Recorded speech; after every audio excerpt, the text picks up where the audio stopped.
পৃথিবীর কোথাও নিরীহ সাধারণ মানুষ মারা গেলে তা কষ্টের। উৎসব অনুষ্ঠান, ধর্মীয় রীতিনীতির কাজ করতে গিয়ে যদি কারোর প্রাণ যায়, সেটা আরও কষ্টের। কিন্তু সবকিছুতে ইচ্ছাকৃতভাবে হিন্দু ধর্ম নিয়ে নোংরামি আর কতদিন চলবে? কোটি সংখ্যায় ভক্তের সমাগম হয়েছিল মহাকুম্ভে। সেখানে একটা দুর্ঘটনাকে সামনে রেখে যারা কুম্ভের মতো পবিত্র হিন্দু আস্থাকে মৃত্যুকুম্ভ বলে নোংরামি করছিল, তারা চুপ। একইভাবে কিন্তু ভারত থেকে হজ করতে গিয়ে গাড়ি দুর্ঘটনায় প্রাণ হারালেন অনেক মানুষ।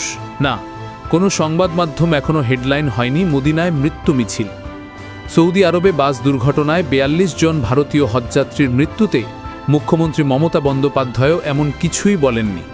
তবে ঘটনাস্থল সৌদি আরবের বদলে উত্তরপ্রদেশ কিংবা নিদেনপক্ষে ওডিশা হলে আর হিন্দু সংস্কৃতির কোনো বিষয় হলে উনি হয়তো বলতেন, ঠিক যেভাবে বলেছিলেন মহাকুম্ভের সময়। মহাকুম্ভকে মৃত্যুকুম্ভ বলে হিন্দু ধর্মের চরম অপমান করেছিলেন মুখ্যমন্ত্রী মমতা বন্দ্যোপাধ্যায়। মহাকুম্ভ আমি নাইবা বললাম, ওটা এখন মৃত্যুকুম্ভ হয়ে গেছে, মৃত্যুকূপের মতো। অবশ্য শুধুমাত্র মহাকুম্ভকে মৃত্যুকুম্ভ বলে কটাক্ষ করে হজযাত্রীদের অকাল মৃত্যুতে চুপ থাকা নয়, হিন্দু ধর্মের অপমান করে একই ধরনের ইস্যুতে নিজের ভোট ব্যাংক অক্ষত রাখতে মমতার প্রয়াস বহুদিনের।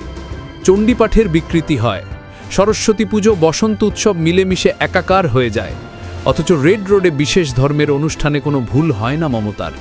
সংখ্যালঘুদের ধর্ম পালনের ক্ষেত্রে চূড়ান্ত রক্ষণশীল মমতা।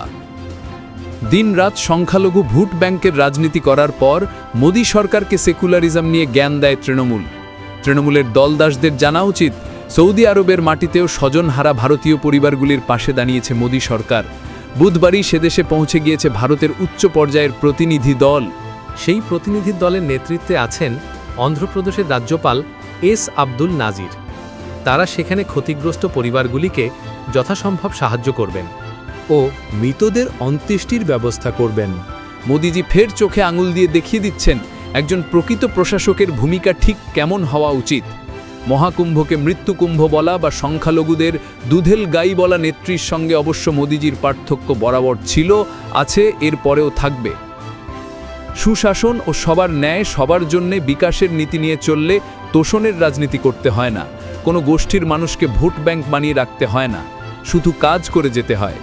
সদ্য হওয়া সৌদি আরবের দুর্ঘটনার পর মোদী সরকারের ভূমিকা আরও একবার প্রমাণ করল মোদী সরকার সকল ভারতীয়দের সরকার। মমতা কি কিছু শিখবেন?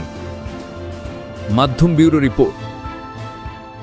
अरुणाचल सरकार का संकल्प 5 प्रतिज्ञा: शिक्षा से सशक्त भविष्य, कृषि से समृद्धि का, प्रकृति का साथ विकास, हर घर तक ग्रीन एनर्जी, पर्यटन से नई पहचान। इन प्रतिज्ञाओं के माध्यम से हम बनाएंगे ऐसा अरुणाचल सुंदर, स्वच्छ, सुरक्षित, शिक्षित, स्वस्थ और समृद्ध। हमारा वादा, विकास भी विरासत भी।